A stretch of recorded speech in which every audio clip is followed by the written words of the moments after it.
Was Luigi Magnioni the subject of an illegal search and seizure? Well, that's what his Pennsylvania criminal defense lawyers are arguing when they filed a 23-page motion to suppress evidence, which could in fact suppress critical evidence in the trials against him. Remember, there's two trials. There's one in Pennsylvania coming up and one in New York.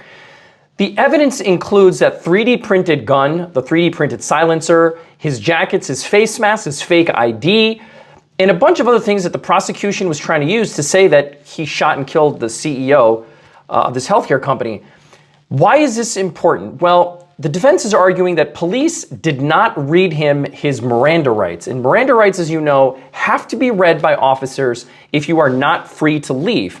And not free to leave basically means you're in custody. Well, officers, according to this defense motion, held him captive for about 17 minutes. He clearly did not have a right to leave. They told him he did, and they did not read his Miranda rights to him. They held him captive for 17 minutes and searched his stuff. Defense lawyers argue that that was unlawful, and as a consequence, all that evidence has to be thrown out. So what's next? Well, it doesn't mean that his case gets thrown out. It just means that prosecution's going to have a much more difficult time trying to get that evidence in, if at all. And it likely means that a criminal defense lawyer in New York will file a copycat motion to suppress that evidence.